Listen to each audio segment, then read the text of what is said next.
He wasn't supposed to be adopted, not after what he had seen, not after the way he watched doors instead of people and flinched at silence more than noise.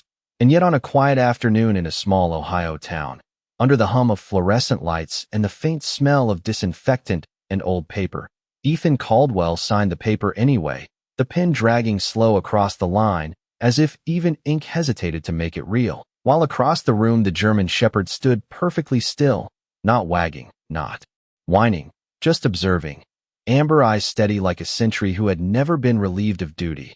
The shelter volunteer had said his name was Rex, said he used to be a police dog, said he'd been returned 3 times already for behavioral concerns. But Ethan didn't hear concern. He heard something else, something quieter, something familiar, the kind of silence that follows men home from places they don't talk about. And when Rex finally moved, it wasn't toward the hand offered to him, but toward the exit, positioning himself between the door and the room as if mapping threats no one else could see.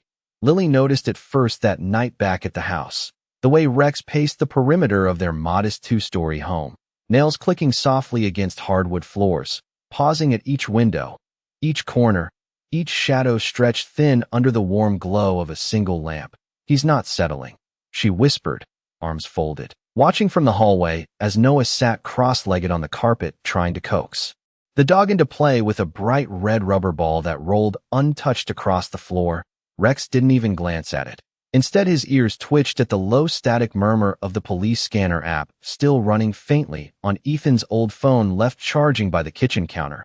A detail so small it almost didn't matter, except Rex turned toward it instantly, body stiff, eyes narrowing. And then just as quickly he looked away as if catching himself remembering something he shouldn't. Ethan felt it. Then, that flicker of recognition, not in the dog but in himself, the kind that doesn't come from understanding but from instinct, from knowing what it means to carry something unfinished. Later that evening, when the house fell quiet and the Ohio air pressed cool against the windows, Rex refused the soft bed laid out for him, choosing instead the narrow strip of floor beside Noah's bedroom door, lying there without closing his eyes, breathing slow and controlled, every few minutes lifting his head just enough to listen, not for footsteps but for absence, for the kind of quiet that hides things. And sometime past midnight a delivery truck rolled slowly down the street, its engine low and steady, headlights cutting across the front yard like pale blades. Rex was on his feet before the sound fully reached the house. Not barking, not panicking, just moving with purpose, positioning himself between the door and the hallway, muscles coiled but restrained. Ethan stepped out from his room, drawn by the shift in air more than sound, watching the dog in the dim light. The two of them locked in a silent understanding neither had words for, because whatever Rex was seeing, it wasn't just a truck.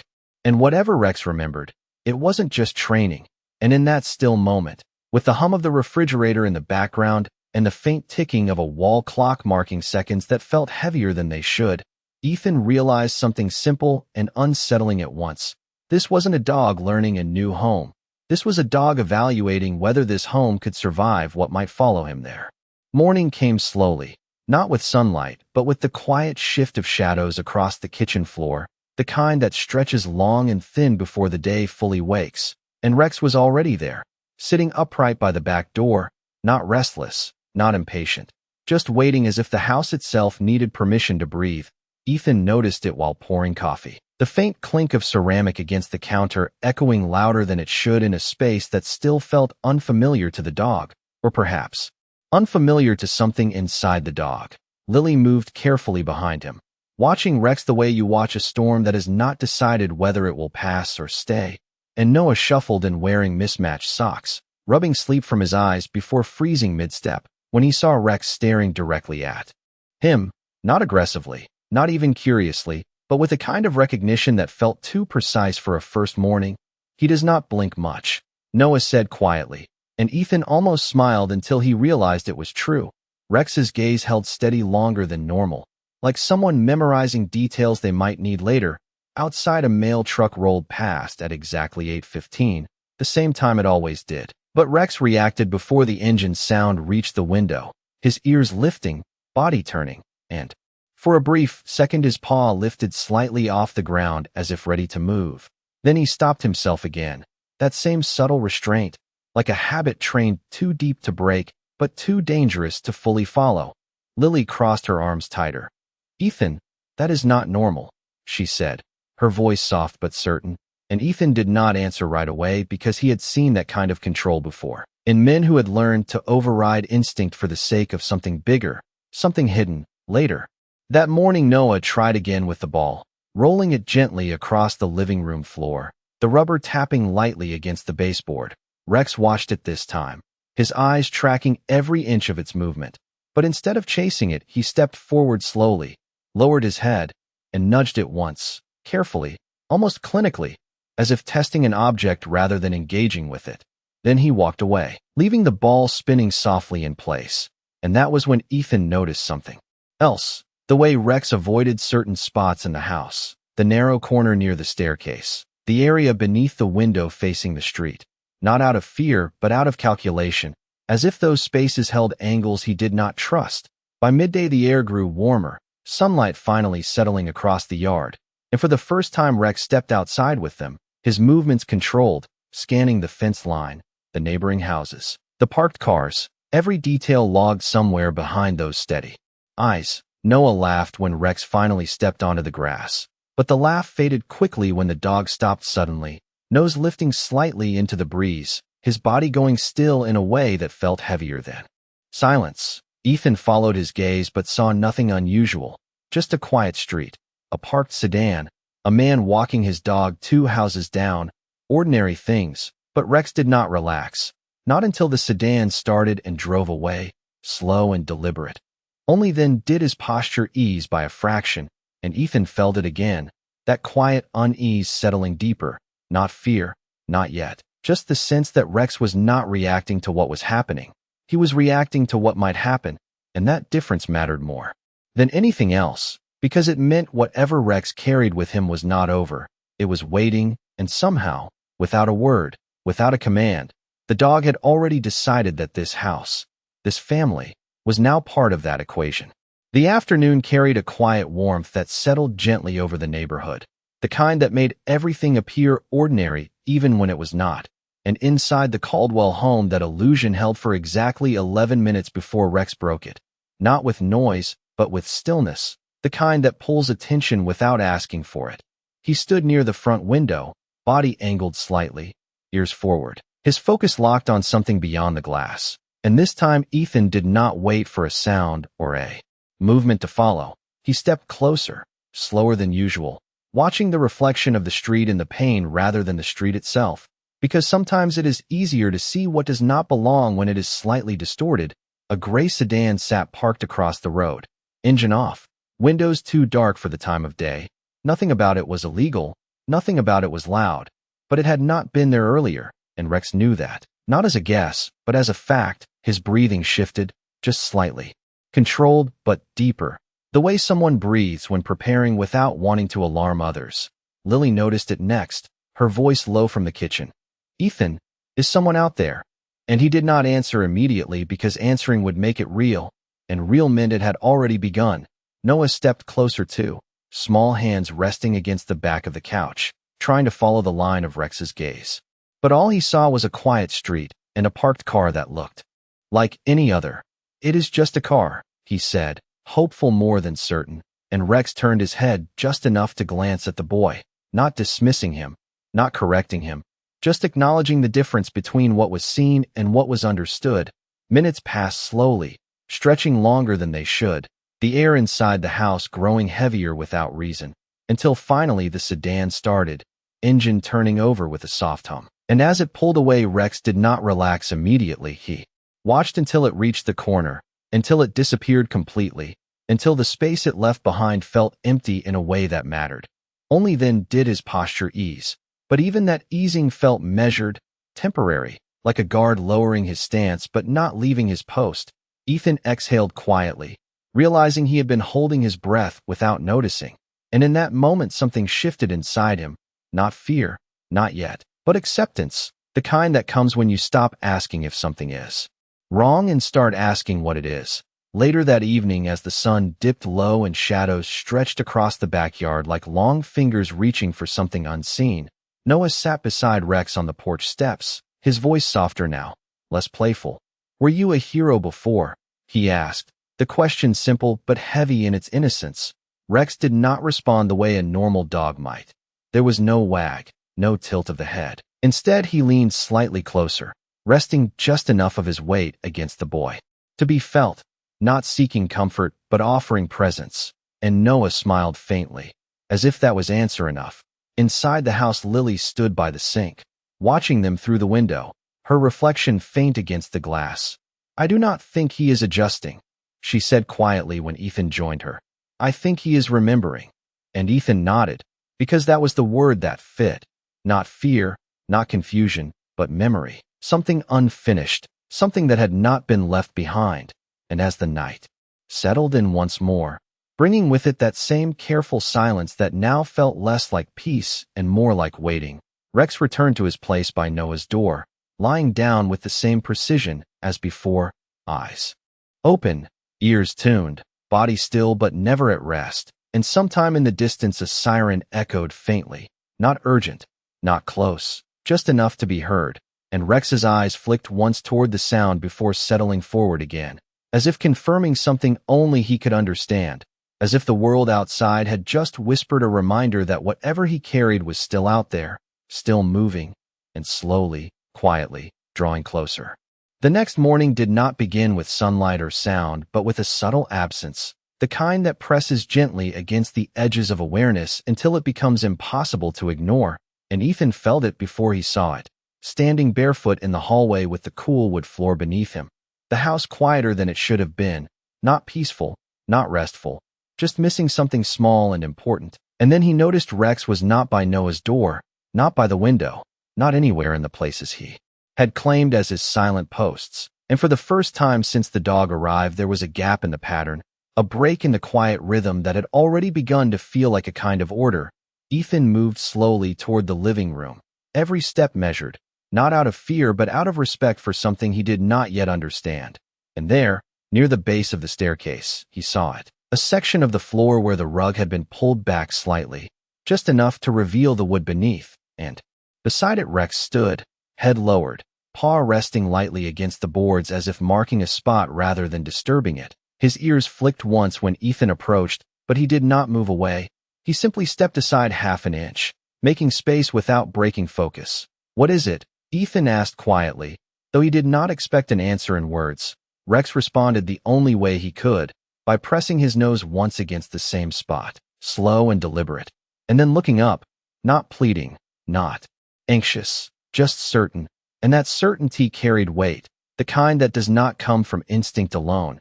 Ethan crouched down, fingers brushing against the floor. The wood felt no different at first, smooth, worn, ordinary, but then he noticed a faint irregularity, a seam that did not quite match the others, subtle, almost invisible unless you were looking for it, or unless you already knew it was there. Lily appeared behind him, her voice tight with concern. "Ethan, what is he doing?" And he did not answer right away because something about the moment demanded silence, demanded attention. He pressed a little harder against the edge of the board and felt it shift, just slightly. Not enough to open, but enough to confirm. This was not part of the original floor. This was something placed, something hidden, and Rex stepped back another inch, giving him room, watching with that same unblinking focus, as if this was the reason he had come here all along, as if this house was not chosen by chance, but by memory. Ethan stood slowly, his mind moving faster than his body now, piecing together details that had not made sense before, the avoidance of certain areas, the attention to corners, the way Rex tracked not just movement but absence. It all pointed somewhere, not outward, not toward the street, but inward, toward something already here, something buried in plain sight.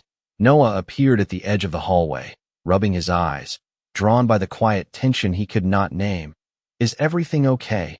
he asked, and Rex turned his head just enough to look at him, not with alarm, but with something softer, something protective, and then back to the floor, as if to say this mattered, but it was not a threat, not yet. Ethan exhaled slowly, the air in the room feeling heavier now, charged with the kind of anticipation that comes before a truth reveals itself. "I think," he said carefully, choosing each word as it came, "I think he is trying to show us something." Lily stepped closer, her hand resting lightly on Noah's shoulder. And for a moment, all three of them stood there, looking at the same small, ordinary patch of floor that no longer felt ordinary at all. Outside, a car passed by, tires rolling softly over asphalt, a sound that would have gone unnoticed any other day. But today it echoed differently, as if the world beyond the walls was still moving forward while something inside this house had paused, waiting to be uncovered, waiting to be understood. And Rex remained still beside them, not urging, not pressing, just present, his role not to act but to witness, because whatever lay beneath that floor was not his to reveal alone, it was theirs to find. And in that quiet, suspended moment, the line between past and present began to blur, not with noise or force, but with a simple, undeniable truth. Some things are not hidden to be forgotten. They are hidden to be found by the ones who are ready to see them. The decision to open it did not come quickly. It settled into the room the way dust settles into sunlight, slow and inevitable. And Ethan felt it in the quiet way Rex stepped back another inch, not retreating but allowing, as if the next move belonged to the man and not the dog. And that distinction mattered, because whatever lay beneath that floor was not just a discovery, it was a choice. Lily tightened her grip on Noah's shoulder, her voice barely above a whisper. We should not just start tearing into the floor. But even as she said it, her eyes remained fixed on the faint seam in the wood, because curiosity, once awakened, does not easily return to sleep. Ethan nodded slightly, not in agreement or refusal, just acknowledgement. And then he stood, walking toward the small storage closet near the kitchen, the sound of the door opening soft but final. When he returned, he carried a flathead screwdriver and a small pry bar, tools simple enough to feel ordinary, but in that moment, they carried weight far beyond their size. Rex did not move as Ethan knelt again beside the floor. Only his ears shifted slightly, tracking the subtle scrape of metal against wood. The first attempt yielded nothing more than a faint creak. The second brought a small shift, barely visible but undeniable. And then on the third careful press, the board lifted just enough to reveal darkness beneath. Not deep, not endless, just a narrow hidden space. The kind meant to conceal rather than store. Ethan paused there, his hand resting against the edge, not reaching in yet. Because the moment before seeing something is often heavier than the moment after. Lily stepped closer now, her breath slow, controlled. Ethan, she said softly, not as a warning but as a reminder that whatever came next would not be undone. Noah leaned forward slightly, curiosity outweighing fear in the quiet way children trust the world until given reason not to. And Rex lowered his head just a fraction, not to look but to listen, as if the silence inside that hidden space carried its own kind of sound. Ethan reached in carefully, fingers brushing against something smooth, something not part of the house. He pulled it out slowly, revealing a small metal box, no larger than a paperback book, its surface worn but intact, edges slightly scuffed as if it had been handled many times before being hidden away. There were no markings on the outside, no labels, nothing to explain why it was there, and yet everything about it felt deliberate, intentional. Lily exhaled quietly. That was not here before we moved in, she said, and Ethan nodded because he already knew. The weight of the box in his hands was not just physical, it carried something else, something unresolved. Rex stepped forward then, just one step, his gaze fixed not on the box but on Ethan, as if measuring what would happen next, not urging, not warning, just present. Ethan turned the box slightly, noticing the latch, simple but secure, and for a moment he hesitated again, not out of fear but out of respect for the line he was about to cross. Because opening something hidden is not just about seeing what is inside. It is about accepting that it was meant to be hidden in the first place. Outside, the faint sound of a car passing by drifted through the window, ordinary, distant. But inside the room, everything had narrowed to this single moment, this single object. Lily's hand found Noah's shoulder again, grounding him, grounding herself, and Rex remained still, his breathing steady, controlled, the same way it had been since the moment he arrived, as if this had always been part of his path, not the house, not the family, but this moment, this reveal. Ethan finally placed his thumb against the latch, the metal cool beneath his skin, and with a slow, deliberate motion, he began to open it. knowing that whatever waited inside would not just explain the past, it would change the way they understood everything that had brought Rex to their door. The latch gave way with a soft metallic click that seemed louder than it should have been, echoing faintly through the stillness of the room. And for a moment Ethan did not move, his hand resting on the edge of the box as if bracing for something unseen. Then slowly, carefully, he lifted the lid, the hinges whispering open to reveal not chaos, not clutter, but something precise, something arranged with intention. Inside lay a stack of folded documents, aged but preserved, a small fabric patch, stitched with a symbol that did not belong to any standard police unit, and beneath it, a thin collar tag unlike any Ethan had seen before, not engraved with a name, but with a sequence of numbers and letters that felt less like identification and more like a code. Lily stepped closer, her voice low and uncertain. "What is all that?" And Ethan exhaled slowly, lifting the top document, the paper thicker than normal. Official but unmarked by any clear agency, the words typed in clean, deliberate lines, many of them redacted with black bars that concealed more than they revealed, but one line remained visible, just enough to shift the weight of the room. K9 unit designation, Rex, and beneath it, another line, partially obscured but still readable in fragments, status, active, restricted clearance. Ethan felt the air change then, not colder, not warmer, just heavier, as if the truth itself carried density. Rex stepped forward again, closer this time, his eyes fixed on the contents. Not curious, not surprised, but familiar, as if this was not a discovery for him but a confirmation. Noah leaned in carefully, his voice barely above a whisper. "Is that about him?" And Ethan nodded once, slow, deliberate, because there was no other answer. Lily reached for the fabric patch, holding it gently between her fingers, the stitching worn but intact, the symbol unfamiliar yet unmistakably official in its design. "This is not local police," she said quietly, more to herself than anyone else, and Ethan knew she was right. Nothing about this felt ordinary. Nothing about this matched the simple story they had been given. He turned the next page, scanning quickly, searching for something clear, something that made sense. But the more he read, the less complete it felt. References to operations without names, locations without coordinates, instructions without context. And then another line caught his eye, one that had not been fully covered. Handler status, unknown, and beneath it, a single word typed in capital letters, missing. Ethan's grip tightened slightly on the paper, not out of fear, but out of understanding, because that word carried more weight than any explanation could. It meant something had ended without closure, something had been left unresolved, and Rex had carried that absence with him. Lily looked up at Ethan, her expression shifting from curiosity to something deeper, something closer to realization. "Ethan, if his handler is missing," she began, but did not finish because she did not need to. The implication hung in the air between them, quiet but undeniable.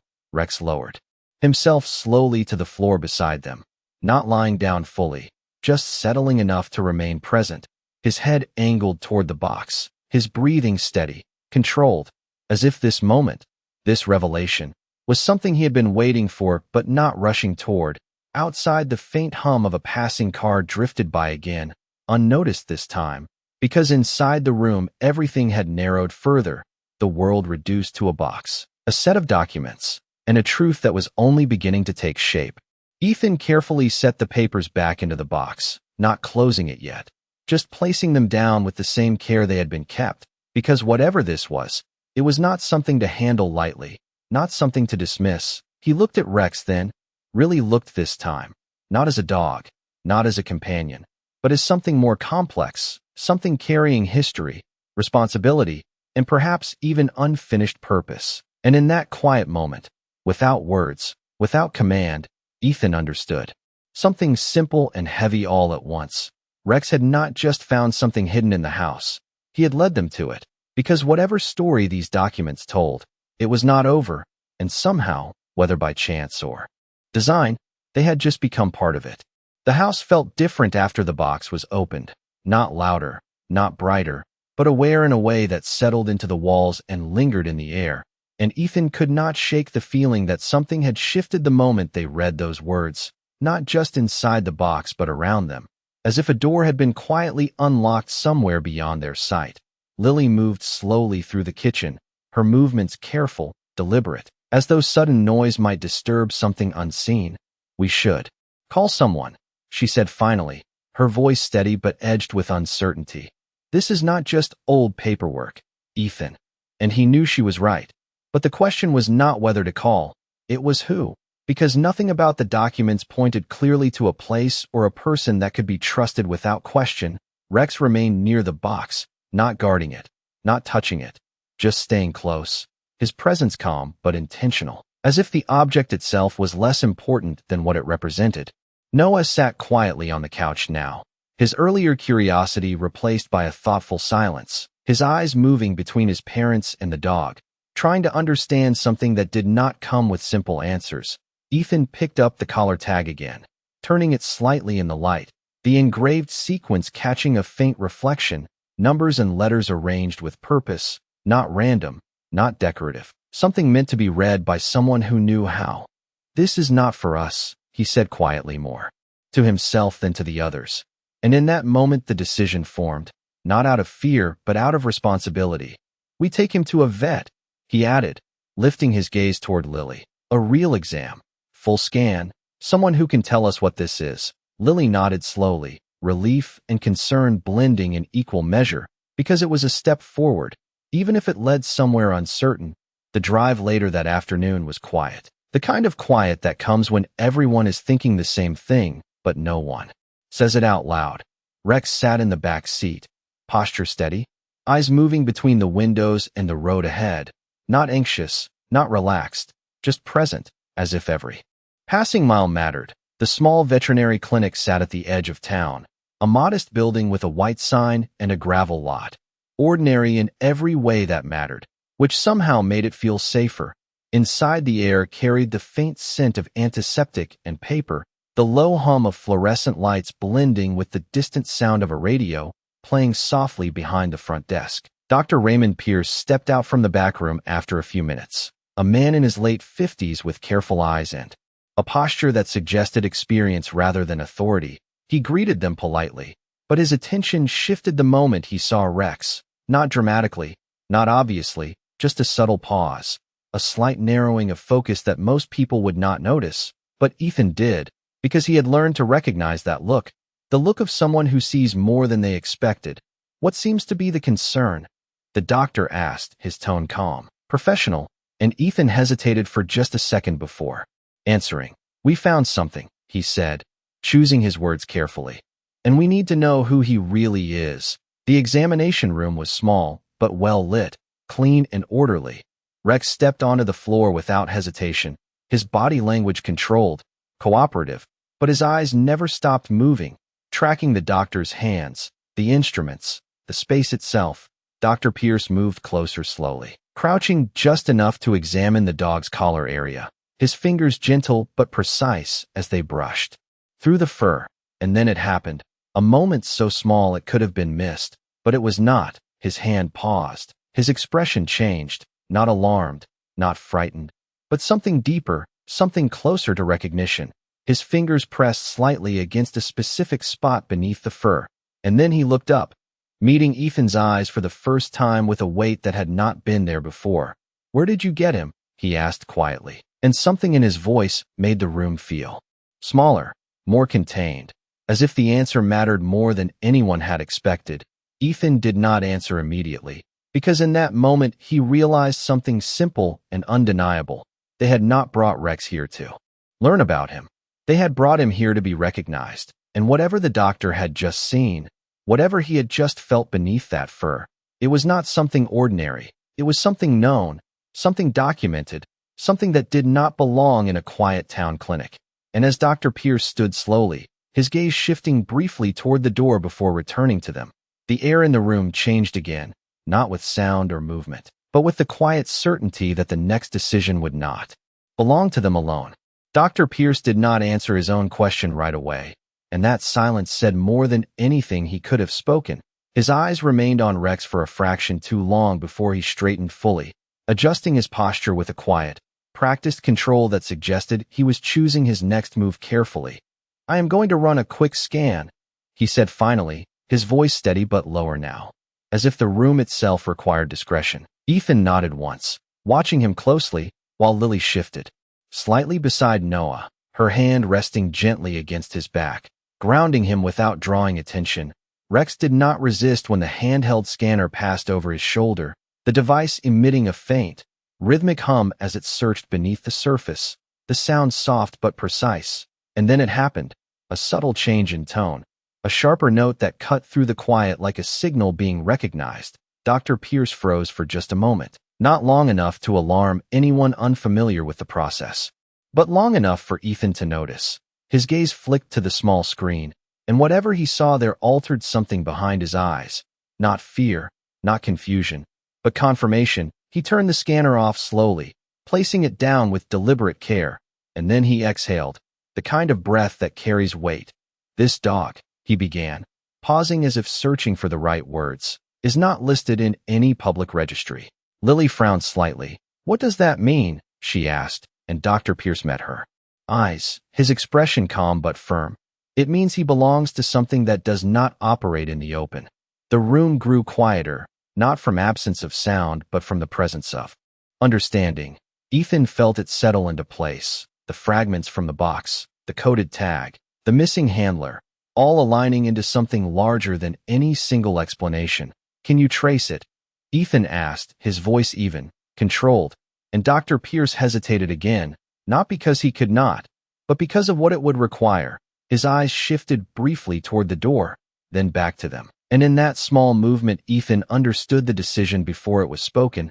"I should not," the doctor said quietly, "but I am going to make a call." Lily's hand tightened slightly against Noah's shoulder, not in fear but in recognition of the moment, because this was no longer a private discovery. This was becoming something official, something that would not stay contained. Rex remained still throughout, his posture unchanged, his breathing steady, as if this was not unexpected, as if this was the path he had been following all along. Dr. Pierce stepped out of the room without another word, closing the door gently behind him. And for a moment the three of them were left in a silence that felt heavier than before, not uncertain, not chaotic, but waiting, the kind of waiting that comes when something has already been set in motion. Ethan looked at Rex again, really looked, seeing not just the dog they had brought home but the history that walked with him, the unseen connections, the unfinished story that had led them here. Noah shifted slightly, his voice soft. "Are we in trouble?" And Ethan shook his head slowly, kneeling down beside him. "No," he said, his tone calm, steady. "We just found something important." And Rex moved then, not toward the door, not toward the window, but toward Noah, positioning himself quietly at the boy's side, his presence steady, protective without being tense, as if whatever came next, whatever walked through that door, his place was already decided. The faint murmur of a phone conversation drifted from the hallway, too low to make out words, but clear enough to confirm that the call had been made. And as the seconds stretched into minutes, the weight of that choice settled deeper into the room, not as fear, but as truth, because sometimes the moment you uncover something hidden is not the moment it ends. It is the moment it begins to return, and somewhere beyond the walls of that small clinic, someone was already listening, already moving, already preparing to answer a call that had not been made in a very long time. The door opened with a soft click that carried more weight than sound, and when Dr. Pierce stepped back inside, he was no longer alone. Two men followed him in, dressed plainly, no uniforms, no visible badges, but everything about them suggested purpose, quiet, controlled, the kind of presence that does not need to announce itself to be understood. Ethan stood slowly, instinct guiding his posture more than thought, while Lily remained beside Noah, her hand steady against his shoulder, grounding him in a moment that no longer felt like a simple visit. Rex did not move immediately. His body remained still for a fraction of a second longer than expected, and then he stood, not defensive, not tense, but alert, his gaze fixed on the newcomers as if confirming something long anticipated. One of the men stepped forward slightly, his voice calm, measured. "Mr. Caldwell," he said, not asking but stating. And Ethan nodded once, because there was no point in pretending otherwise. The man's eyes shifted briefly to Rex, and in that brief moment something passed between them.